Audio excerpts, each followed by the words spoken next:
The user forgets, but the devil fruit remembers. Long Ring Longland. It's been called one of the worst arcs in the One Piece story, but in my opinion, it is a theorist's goldmine. I'm here today with StrawhatLucas, captain of the last arc, so get your tinfoil hats for this one as we take a trip into why we think Long Ring Longland will be one of the most important islands in the endgame of One Piece, as well as how it ties directly to resolving the recent flooding. Why are we seeing Tonji on his stilts again? Why does this island look like a crown? All this and more, so let's get into it. Long Ring Longland, introduced in chapter 303 of One Piece, presents unique geological features and could play a crucial role in the upcoming changes in water levels within the world. The location consists of tall, ring-shaped islands that cyclically rise above and fall below water due to tidal changes, exposing the land during low tide and submerging it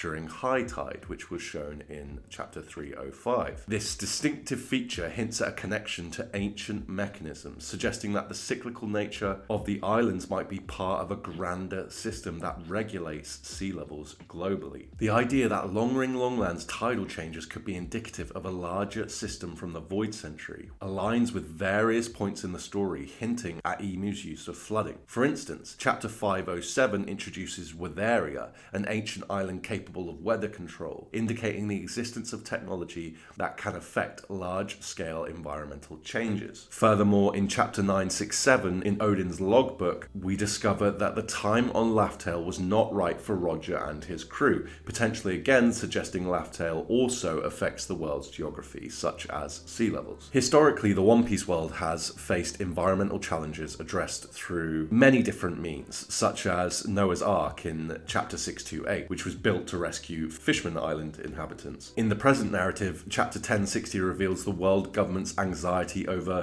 ancient weapons such as Pluton, which again could alter or influence sea levels. These historical precedents and the world government's fears suggest that the ancient mechanisms for controlling the environment might still be relevant to this day. Recent chapters have provided foreshadowing for significant environmental changes. Chapter 1072 featured Vegapunk discussing the impact of the Mother Flame on current environmental stability, while chapter 1080 touches on the Red Line's potential alteration, which could drastically affect sea levels and how people navigate the Grand Line. These hints suggest that Long Ring Longland's cyclical tidal changes might be more than a local phenomenon. They could be part of a model or safeguard within a larger global system for managing sea levels. Again, this is all echoed by Water 7 and the Aqua Laguna, which in filler was explained to be the reason for the tidal changes at Long Ring. Moreover, Long Ring Longland might serve as a test site for ancient tidal control mechanisms. Its unique nature could be a deliberate design by the ancient kingdom or someone along them lines to demonstrate or experiment with different sea levels on a smaller scale without causing global disruption. This idea is supported by chapter 966, where Odin's exploration hints at ancient civilizations experimenting with environmental control, for example with Wano, and chapter 1010, which discusses poneglyphs. It might be on the poneglyphs where we get the specific details of how Long Ring Longland came to be. And it's also probably important to bring up that Long Ring has some resemblance to the Red Line, as it's a long ring that ties to changes in sea level. In the story, we see Tonji says to Luffy, "Good to see you again." However, obviously they've never met. Now, this is a nod to the fact that the people go around the islands continuously, so he's going to assume that inevitably the person that he's seen before. Now, this is also a little hint to the fact that Joy Boy and Luffy are the same person, and Joy Boy we can assume is connected to Long Ring Longland through the Gomu stretch ability, which happens to those who go on the island. Incidentally, it only happened to the Straw Hats that said they were afraid to step foot on the island, which is Chopper and Usopp. But anyway, let me give this back to StrawhatLucas to keep cooking on one of the spiciest islands in the entire series. Thanks, Dennis. Bringing even more validity that the stretching is unnatural are the inhabitants of Long Ring Longland themselves. Animals are elongated, and so is all the local flora. Tanjit's head is bulbous, which counts for something, I guess. Nonetheless, I don't think I need to play coy with what I think affected Long Ring Longland, because once again, I'm not the only one who's ever said this. But it's the Hito Hito no Mi model Nika. Now I see you there, typing in the comments. StrawhatLucas, why are you just regurgitating things said by other theorists? Because, dear viewer, when multiple people reach the same conclusion, chances are there's something to it. That said, I am going to be upfront as to why I've brought you here today. Remember those tinfoil hats? Now's the time to put them on. Ready? I believe fully that the island of Long Ring Long Land is actually a mechanism that will be cranked by Luffy in a move where he actually becomes a gear, and how Tanjit led to Luffy's fruit awakening. Now don't click off. I promise, this is about to get spicy. I'm talking about spice melange, baby. Before I explain why I think Tanjit is one of the strongest pieces of evidence to this thought, let's go into how I got to this way of thinking. Even before the flood was confirmed, there were multiple talks of it in One Piece communities. Little bits of headcanon here and there, or theories, and I found it quite interesting, but what I found more interesting was the draining of the sea. That maybe the original level of the land was actually what we know today as the seafloor. As we saw in the destruction of Leloucia, the sea level rose, and it made me think, what if Emu had done this so many times in the past, it caused this displacement of the sea levels? With the flood confirmed, it makes me also think that Emu would be intentionally trying to flood the world. Maybe they knew that a flood was to come, and even knew it would be Joy Boy or Nika who would cause it, but they themselves are trying to force the flood so they can take the credit. You see, once the flood was confirmed is when the final pieces of the puzzle clicked together for me. The flood is only the first step in turning the world upside down, and I believe the gear of Long Ring Long Land will be the final. I believe that in Joy Boy's time, it was found that for the world to be free, a great flood must happen. I think Joy Boy wanted to be the one to do this, but he was unable to. So, he set up the next inheritor of the Nika fruit to do so, Luffy. Leaving poneglyphs and his story to Luffy on the final island, his Laugh Tale. One of the places he must have set up for his successor is Long Ring Long Land. As I said at the beginning, the evidence of it being directly affected by the fruit is just too strong. I think Emu also wants to do this because they believe if they cause the flood, they can control the world after the event, not realizing it's the beginning of the dawn. So Luffy causes the flood, but how and why? The how part, I actually don't know yet. It's always hardest to predict things that are happening sooner than later in One Piece, and as we are getting to the end, the field is wide open. The why? Maybe he wants everyone to become pirates so they can be free. That's very Luffy-like, right? So let us know in the comments down below what you think about how and why Luffy will flood the world. The next step in this hypothetical plan of mine is destroying the Red Line.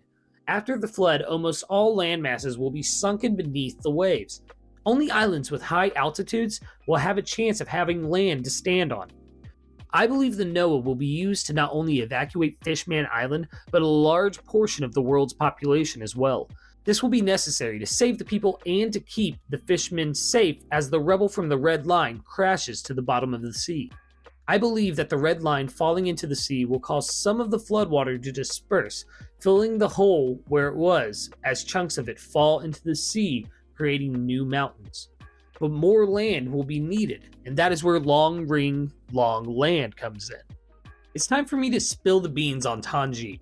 One last thing though, do you remember what Kaido said about awakening? It's when the user's mind and body catches up to the goal of the Devil Fruit. I believe the jumping off point, the beginning of Luffy aligning with his Devil Fruit, was when he arrived at Long Ring Long Land. As Luffy stepped off the ship and saw the dog and the long apples, I believe something stirred deep within the Hito Hito no Mi model Nika. It began to remember the purpose of this land. Then we meet Tanjit. I believe that Tanjit is a stand-in or a mirror for Luffy's fruit, truly meeting him for the first time. The first thing that Tanjit said to Luffy is, "It's nice to see you again," even though he had never met Luffy. He then goes on to explain how everyone there on the island feels free, so they naturally grow longer and taller. Very Gear 5th-esque, right? As I said, I'm not the first person to point that out, but even looking at Tanjit's design, it seems to be pointing towards Gear 5th Luffy. His sleeves and his robe are adorned with white sun-like symbols. His robe is the same yellow Luffy wears around his waist. The band around Tanjit's waist is also the same color as the Nika fruit.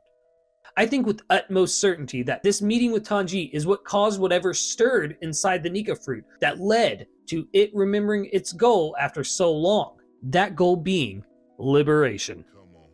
Maybe the word that came to mind for the fruit in Long Ring Long Land after this stirring was gear. And it's after this, in the Davy Back fight, that Luffy faces Aokiji and starts to develop Gear 2nd and Gear 3rd. Going past that, after this potential alignment of Luffy and his fruit is when things started to go crazy for the Straw Hats. Water 7, Enies Lobby, Thriller Bark, Sabaody, Marineford. After this last bit of fun with the Foxy Pirates and facing defeat by Aokiji, maybe Luffy and the Fruit's wills began to align and he realized he had to become stronger and quick to reach his goals and to reach the Fruit's goals, causing the whirlwind of events that happened from Long Ring and on until the time skip. Now let's get back to after Luffy destroys the Red Line. As I said, land will be needed for this new world. Maybe with the flood receding from the destruction of the Red Line, Long Ring Long Land will be exposed enough for Luffy to align once more with the fruit, using a move probably titled something along the lines of Gum Gum Dawn Gear or just Gum Gum Gear. I could completely see the absurd power of Gear 5 contorting Luffy's body into the form of a gear and working himself into the spaces between the points of Long Ring Long Land. And with 10 points, it leaves a spot for each of the Straw Hats and one more, most likely Vivi in my opinion, to stand and support Luffy as he turns the gear of Long Ring Long Land and begins to pull the islands of the world out from beneath the flood and back together. Luffy literally becoming a continent puller. I believe the mechanism was created on the land of the Ancient Kingdom just before it sank into the sea, a last-ditch failsafe by Joy Boy to make sure it could be recovered. Maybe once it's pulled from the sea, the Ancient Kingdom will be akin to Thriller Bark, a floating island, but this time big enough to house the world's population. Maybe the placement of Thriller Bark after the events of Water 7 and Enies Lobby tell us what we need to know in a way. Going in reverse, Enies Lobby showed the might and espionage practices of the world government. Water 7 showed a constantly sinking island, leading to only the top parts sticking out, which ties to how I picture Long Ring Long Land sits on top of the sunken kingdom. I think the concept of this floating ancient kingdom or continent could also tie into the popular theory of Luffy's true dream of throwing a party with everyone in the world. If all the islands of the Grand Line were brought together with the remnants of the Red Line to make a supercontinent, he could gather everyone in one place. A small headcanon of mine I would love to add here is, if Luffy does throw a party for his big dream, I want him so badly to go giant form and play the drums of liberation on the drum Rockies, and with the idea of the supercontinent, everyone could hear it and dance into the dawn of the new world. I hear you saying, how do the islands break from where they are? Well, maybe with the help of the ancient weapons. Maybe because of the earthquakes Blackbeard will most likely cause in the endgame of One Piece. And maybe turning the gear causes sort of a waypoint to tell everyone where to go. All of the places that seem to be flood-proof, like Thriller Bark, potentially Water 7 if Iceberg can make it float, Laboon, everyone would see this beacon and know where to go, adding more to the supercontinent. Adding even more evidence to the stretching of Long Ring Long Land and maybe how Luffy will wind himself up to turn the gear or mechanism, let's look at a bit of spice pointed out by the lovely and wonderful navigator of the last arc, 3-Day Trip. Looking at the points of Long Ring Long Land, it's almost as if they are the spots where Joy Boy's giant fingers dipped into the earth and then began to pull the land of the ancient kingdom up to the new level of the sea. Or maybe even where he was holding on to the ancient kingdom as it sank to the ocean floor. If you are having trouble picturing it, I made this image as a reference. The points would have been made as he pulled his fingers out of the land. I can imagine it having a comical pop to it, if I'm honest. In my opinion, it seems Joy Boy and his crew planned out how this was all going to go down to some degree, and who knows, upon hearing Joy Boy's laugh tale, maybe Luffy will get upset and feel he was cheated out of a real adventure. And his crew will remind him that the adventure was still real, and that's how Oda will troll us about the friends you made along the way. I really can't say. It's definitely food for thought, and even if you don't agree with what I said, I hope it was, in the very least, entertaining. As ridiculous as it sounds with Gear 5th, I think we need to look at the story with a much, much wider scope, especially when it comes to not only what Luffy is capable of, but what Oda himself is capable of writing. So, there's some information from StrawhatLucas. Make sure you sub right now to his channel. Now, some last minute points before we tie all this together. Willify from the TLA Discord mentioned an Archimedes screw, or a similar mechanism that could theoretically be employed to affect sea levels, which to me gives off very strong Long-Ring Longland vibes. An Archimedes screw could be used to drain or redirect water, potentially protecting islands from flooding, or conversely causing strategic flooding to impact enemy territories. Such a device could be pivotal in a storyline which so heavily involves environmental control and warfare. I've always found the fact that the island looks like a crown to be pretty spicy as well. It makes me think it was once located just above the original Jaya, meaning the Pirate King's skull had a pirate crown, which is fitting for an island so intensely connected to the histories of the world. I've speculated Jaya was a part of Laftel and Long-Ring Longland was a part of Jaya, so it would not surprise me at all if Long-Ring played a major part in the endgame resolution here. Furthermore, the Crown Chakra is the 7th chakra and Long-Ring is the 7th island the Straw Hats visit together. The nomadic vibes we get from Tonji and the pale horse motif from his companion are both relevant to core themes of the Void Century and Emu, so with all this in mind, I'm definitely hoping for some big payoff with Long-Ring. If you made it this far, thank you so much for watching. Make sure you like and subscribe and let us know what you think in the comments down below. And if you want to hear more from me, go check out my YouTube channel, where I just launched an unscripted series called Rambling Addiction, where I give my free thoughts on different anime and manga, and of course, One Piece. Once again, I've been StrawhatLucas, captain of the last arc, and I hope that you have a wonderful, wonderful day.